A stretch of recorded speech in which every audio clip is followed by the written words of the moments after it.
Sir comparing to last year ಈಗ ಸ್ವಲ್ಪ ಪಿಕ್ ಆಗಿದೆ.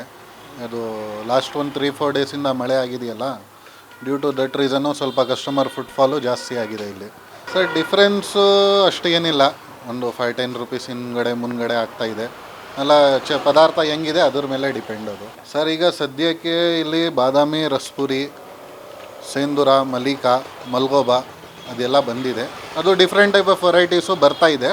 ಅದು ಆ ಕ್ವಾಂಟಿಟಿಯಲ್ಲಿ ಬರ್ತಾಯಿಲ್ಲ. ಅದು ಒಂದು ಆಫ್ಟರ್ ಒಂದು 15 ಡೇಸ್, ಒಂದು 20 ಡೇಸ್ ಆದಮೇಲೆ ದಸರಿ ಅದೆಲ್ಲ ಸ್ಟಾರ್ಟ್ ಆಯ್ತದೆ. ಸರ್ ಮೈಸೂರಿಗೆ ಇಷ್ಟಪಡೋದು ಜಾಸ್ತಿ ಅಂದರೆ ಫಸ್ಟು ಹೋಗೋದು ಪ್ರಿಫರೆನ್ಸು ಬಾದಾಮಿ. ಯಾಕಂದರೆ ನಮ್ಮ ಜೈನ್ಸು ಕಸ್ಟಮರ್ಸ್ ಏನಿದ್ದಾರೆ ಅವ್ರದ್ದು ಫಸ್ಟ್ ಪ್ರಿಫರೆನ್ಸ್ ಇರೋದೇ ಬಾದಾಮಿ. ಅದು ಬಿಟ್ರೆ ರಸ್ಪುರಿ ತಿಂತಾರೆ. ಔಟ್ಸ್ಕರ್ಟು ಕೂರ್ಗ್ ಸೈಡ್ ಎಲ್ಲ ಅವರು ಸೇಂದುರ ಮತ್ತು ವಾಲಾಜ ಅಂಥದ್ದವರು ಅವರು ಪ್ರಿಫರ್ ಮಾಡೋದು. ಡಿಫ್ರೆಂಟ್ ಟೈಪ್ ಆಫ್ ಟೇಸ್ಟು, ಆದರೆ ಎಲ್ಲ ಮಾವಿನ ಹಣ್ಣೆ, but it depends upon taste. Sir ಆ ಥರದಂತಲ್ಲ, ಎಲ್ಲ ಪದಾರ್ಥ ಬಂದಿದೆ ಮೈಸೂರಿಗೆ, ಎಲ್ಲರೂ ತಿಂದಿದ್ದಾರೆ. ಈವನ್ ನಾರ್ತ್ ಇಂಡಿಯಾ ಸೈಡ್ದು ದಸರಿ, ಲಂಗಡ ಅದೆಲ್ಲ ಬಂದಿದೆ, ತಿಂದಿದ್ದಾರೆ ಜನ. ಅದು ಒಂದು ಸ್ವಲ್ಪ ಕಾಸ್ಟ್ಲಿ ಐತದೆ, ಅದು ಅಫೋರ್ಡೆಬಲ್ ಮಾಡೋರೆ ತಿನ್ನೋದು. ಸರ್ ಅದು ನಾರ್ಮಲ್ ಬಾದಾಮಿ ಅಲ್ಲ, ಅದು ಒಂದು ಕಿಲೋನೇ ಅರೌಂಡ್ 350, 400, 450 ಆ ಥರ ಇರುತ್ತೆ ಅದು.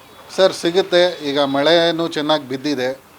ಅದು ಜನರಲ್ ಮೈಂಡ್ಸೆಟ್ ಏನಿದೆ ಅಂದರೆ ಮಳೆ ಇಲ್ಲ ಅಂದರೆ ಮಾವಿನ ಹಣ್ಣು ತಿನ್ನೋಕ್ಕಾಗಲ್ಲ, ಬಿಸಿಲು ಅಂತ. ಆ ಥರದ್ದು ಏನಿಲ್ಲ, ಆರಾಮಾಗಿ ತಿನ್ಬೋದು. ಟೇಸ್ಟು ಚೆನ್ನಾಗಿದೆ. ಎಲ್ಲ ಬಲ್ತಿರೋದು ಕೈ ಎಲ್ಲ ಹಣ್ಣು ಮಾಡ್ತಾ ಇರೋದು.